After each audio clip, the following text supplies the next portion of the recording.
नमस्कार, बंजारा बीट्स में आपका स्वागत है। मैं हूं ज्योति प्रकाश खरे। आज हम आपको मिला रहे हैं एक ऐसे वरिष्ठ साहित्यकार से जिन्होंने अपना पूरा जीवन प्रशासनिक सेवाओं में दिया है। चलिए मिलते हैं डॉक्टर प्रमोद अग्रवाल जी से। नमस्कार प्रमोद जी। नमस्कार जी। नमस्कार डॉक्टर साहब, मैं ये कह रहा था कि आपका जैसे बहुत लंबा ट्रैक रिकॉर्ड है साहित्य में, मैं चाहूंगा कि आप अपने बारे में संक्षिप्त परिचय दीजिए। कहाँ के रहने वाले हैं आप? मैं बरुआ सागर का रहने वाला हूँ जी। झांसी जिले में जो अब नगर पालिका है, पहले कस्बा था, गांव था। और बरुआ सागर यानी बुंदेलखंड का शिमला और मेरी जन्मभूमि है और मुझे बड़ा प्यार है। इसके बाद मैंने झांसी से इंटरमीडिएट किया। इसके बाद इलाहाबाद यूनिवर्सिटी से BSc LLB किया जी। फिर वहाँ से सेल्स टैक्स ऑफिसर हुआ, इनकम टैक्स ऑफिसर हुआ जी। फिर IAS में 34 साल लंबी सेवा की और जो उच्चतम पद होता है IAS का जी, secretary government of India rank से रिटायर हुआ। डिस्ट्रिक्ट मजिस्ट्रेट भी रहा जी। और पश्चिम बंगाल में 8 साल प्रधान सचिव के पद पर था जी। PWD, land revenue, consumer affairs और social welfare, human and child, विभिन्न विभागों में जी। वहाँ भी मैंने 5 लाख लोगों को जमीन दी। बड़ा काम है पश्चिम बंगाल में। और प्रधानमंत्री जी ने भी मैं डिस्ट्रिक्ट मजिस्ट्रेट था, मेरे काम की प्रशंसा की। वो प्रशंसा पत्र मेरे पास है और बड़े सुख से रिटायर हुआ। इसके बाद चूंकि मैं PhD था लॉ में जी। LLM PhD था, तो मैं भारत की सर्वोच्च जो आजकल फर्म है खेतान कंपनी में 4 साल पार्टनर रहा। और दिल्ली में एक हमारी फर्म अभी भी है वेस्ट ग्लोबल में, उसका मैनेजिंग पार्टनर हूँ। तो 10 साल अधिवक्ता कह सकते हैं आप, अधिवक्ता था जी। और एडवोकेट, क्योंकि ये लॉ मेरा अपना फील्ड है तो इसका भी अनुभव है। तो सब आपका लेख की यात्रा कब से शुरू हुई साहित्य से जुड़ा? मेरी लेख की यात्रा 1966 में जब मेरा पहला लेख झांसी में दैनिक भास्कर में प्रकाशित हुआ जी। तब से मुझे लिखने का नशा सा हो गया, फिर लिखता ही रहा। क्या प्रेरणा स्रोत रहे, क्या वजह रही कि आपको लगा कि लिखने में आप आ सकते हैं? मुझे ऐसा लगा कि लिखने में क्या है, पूरा विश्व समाहित होता है। आप सभी के बारे में बात करते हैं, समाज कल्याण के बारे में बात करते हैं और व्यक्ति का उद्देश्य होना चाहिए कि जीवन में उसके जाने के बाद लोग उसे याद करें। इसका एक ही मात्र पथ है, वो है लेखन जी। सब भूल जाते हैं कौन राजा था, कौन मंत्री था, कौन प्रशासक था, कृतियां ही याद रखती हैं। हाँ, तो मेरा कहीं भी एक कोने में कृति पड़ी होगी तो व्यक्ति के हाथ में पड़ेगी, तो वो हो सकता है कि प्रकट ना करे, लेकिन वो आपकी कृति के माध्यम से जोड़ के हो सकता है उसके जीवन का कल्याण हो जाए। तो अब तक आपकी कितनी पुस्तकें या शोध प्रकाशित हुए हैं? अभी तक मेरी प्राय 75 पुस्तकें प्रकाशित हो चुकी हैं और समग्र में मेरे ऊपर 3 समग्र के रूप में प्रकाशित हो चुके हैं। प्राय 18,000 पेज पब्लिश्ड हैं।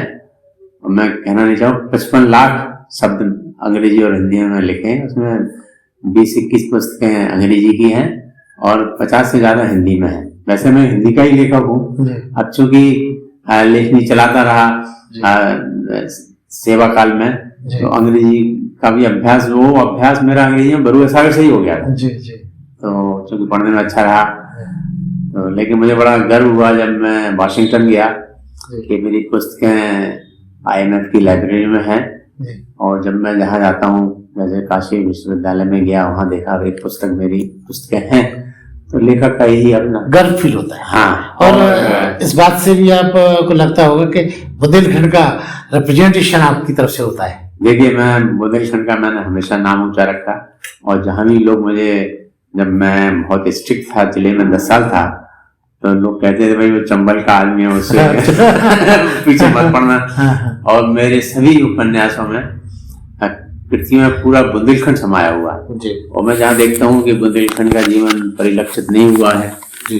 तो मैंने जैसे खजुराहो पे अंग्रेजी में पुस्तक लिखी, स्टोरी ऑफ खजुराहो, बड़ी शोध के साथ लिखी। ये लोग नहीं जानते हैं कि खजुराहो के मंदिर के पीछे इतिहास क्या था जी।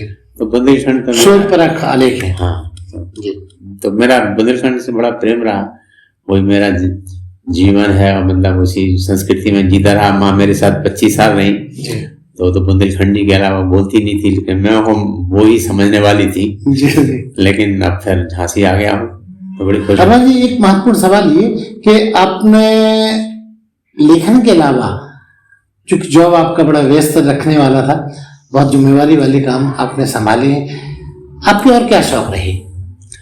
और मेरे शौक रहे, मैं प्रतिदिन जब से मैं IAS अकेडमी गया तो मैंने योगा सीखा 1974 से, और सीखा ही नहीं तो मैं किया भी। एक ऐसी पोस्ट थी मेरी कि वो मैं सेक्रेटरी भी था, अच्छा। लड़कों को सिखाता भी था, जी। IRS में भी सिखाता था। जी। और जब मैं SDM हुआ, जो मैं तो योगा उस समय 1980 से सिखाता था, मैं 1974 से बताया मैंने आपको। जी। और शाम को चूंकि IAS जैसी नौकरी में हो रहता है तो शाम को अवश्य खेलता हूँ, और स्विमिंग वैसे मेरा इंटरेस्ट है, बैडमिंटन भी अच्छा खेलता हूँ, टेनिस भी खेलता हूँ, और सभी गेम खेलता हूँ, जो गेम जहाँ मिलता है सभी गेम खेलता हूँ।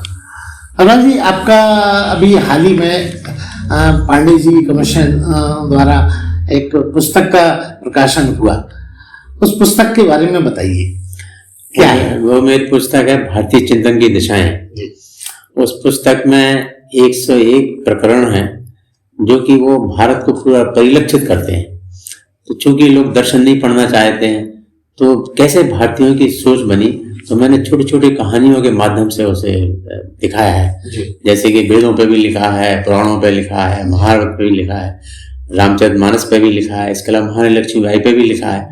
तो पूरे भारत को लिया है कि आजकल लोग बड़े बड़े ग्रंथ नहीं पढ़ना चाहते इन पर।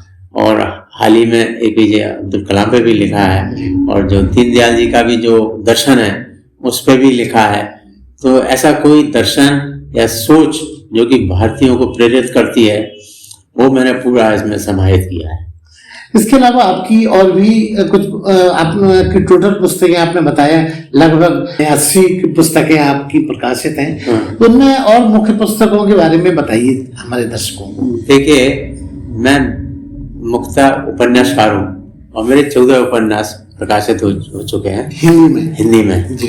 अभी झांसी की वीरांगना मेरा सबसे बाद का उपन्यास है। अच्छा। क्योंकि जब मैंने सोचा कि अपने झांसी के बारे में ही लिखूं, जी। और वैसे तो और उपन्यास हैं, उपन्यास ही मुझे बहुत प्रिय हैं। कहानी संग्रह भी 2 है, एक अनुवाद भी है। इसके अलावा मैंने पूरे भारतीय वाङ्मय पे लिखा है, जैसे रामचरितमानस का नाट्य रूपांतर किया है, उसमें कोई चौपाई नहीं है, लेकिन पूरा सारांश लिखा है। फिर राम के ऊपर मैं राम बोल रहा हूँ, चित्रकूट में राम भरत मिलाप। अच्छा। मैंने देखा कि रामचरितमानस में राजधर्म के ऊपर थोड़ा कम है। इसके अलावा भगवत गीता नाट्य रूप लिखा, और राधा की पदी कृष्ण के नाम, संजय धृतराज संवाद। तो मतलब ये माना जाए कि एक जीवन में 2 जीवन के बराबर लिखा। आप ये तो आपकी मान्यता हो सकती है, लेकिन मैंने देखा कि जब मैं साहित्य लिख रहा था तो मेरे प्रणेता नामवर सिंह ने कहा, देखिए जब तक आप धर्म पे नहीं लिखेंगे भारत में, तो जनता से जुड़ना मुश्किल है। और मैं जनता से जुड़ा हुआ आदमी हूँ। किसानों को मैंने 5 लाख किसानों को जमीन दी पश्चिम बंगाल में, तो मैंने लोगों से जुड़ने के लिए धर्म में पुस्तकें लिखी हैं। और मैं सोचता हूँ ये ऐसी पुस्तकें हैं जो सभी धर्मों को साथ में लेकर लिखी है। ऐसा नहीं है कि इनमें केवल हिंदू धर्म ही है। अभी अंग्रेजी में मैंने वेदों पे पुस्तक लिखी है, और उस पर लिखा है कि क्या इसमें रणनीति थी, डिफेंस की क्या रणनीति थी। अभी उपनिषद के ऊपर मेरी एक अंग्रेजी में किताब आई है, why I am in this world, हम लोग इस संसार में क्यों हैं। ये उपनिषदों पे सारांश लिखा। तो इस पर वेद, उपनिषद, रामचरितमानस, महाभारत जो भी होता है शोध करता हूँ मैं, पढ़ता रहता हूँ हमेशा।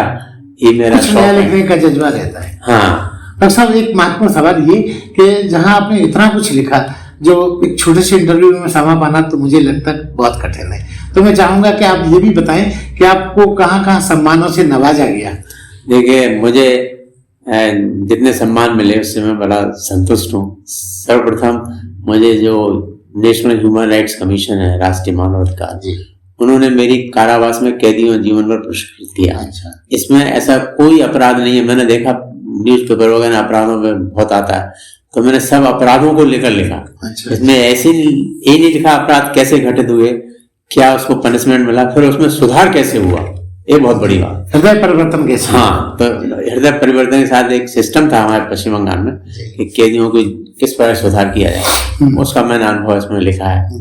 इसके बाद मुझे भारत सरकार के न्याय एवं विधि मंत्रालय ने मेरी पुस्तक भारत का संविधान को पुरस्कृत किया, और पिछले साल मुझे इसमें चित्रकूट में राम भरत मिलाप पर हिंदी संस्थान ने पुरस्कृत किया, और इस साल हिंदी का जो बहुत अच्छा पुरस्कार माना जाता है सर्वश्रेष्ठ उत्तर प्रदेश में साहित्य भूषण मिला, और प्रयाग हिंदी सम्मेलन ने मुझे साहित्य महोपाध्याय की उपाधि दी। वो मेरा स्वप्न था।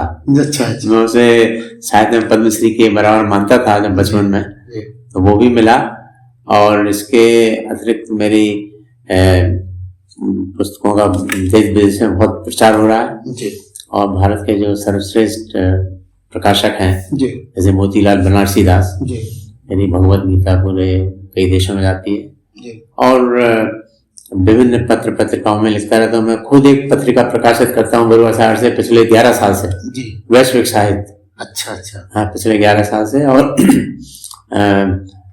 पूरे देश विदेश में वो पत्रिका जाती है जी।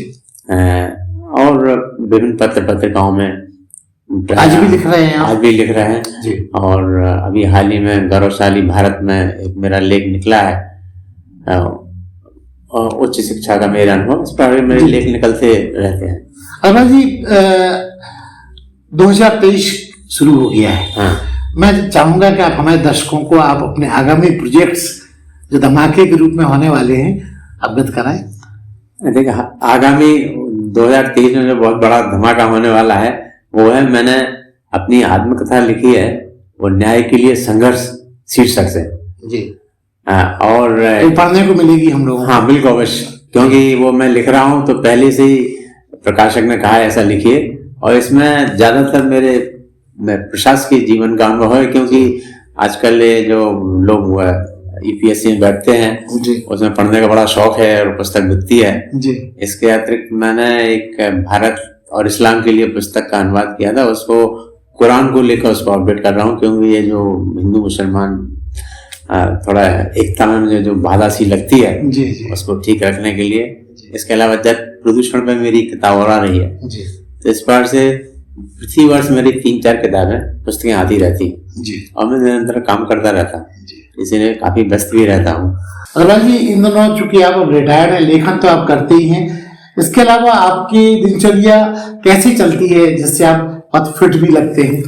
देखिए, मेरा विचार है कि पूरा लेखक जब तक नहीं हो सकता तब तो समाज से जुड़ा ना रहे। इसी के लिए मैंने यहाँ पर 2 एकड़ जमीन ली, क्योंकि मैं किसानों पे लिखता रहा, भूमि सुधारों पे लिखता रहा, जमीन से जुड़े रहे। हाँ, तो मैंने कहा जमीन के बारे में स्वयं लेकर देखो, तो मैंने वहाँ फार्म हाउस बना रखा है।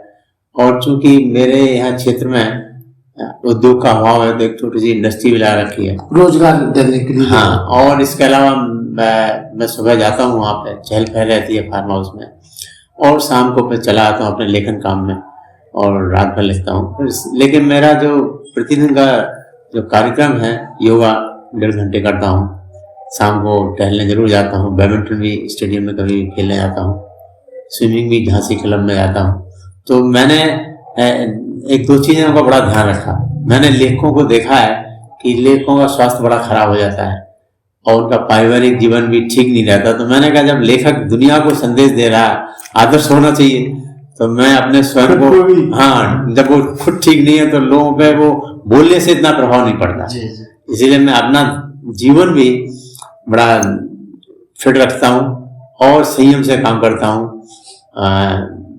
और अपने को व्यस्त रखता हूँ, क्योंकि व्यस्त रखने में ही पूरा सुख है। सर, कहते हैं कि लेखकीय जीवन जिसका भी होता है या सफल व्यक्ति के पीछे एक महिला का हाथ होता है, तो आपके लेखन में जीवन संगिनी का क्या योगदान है?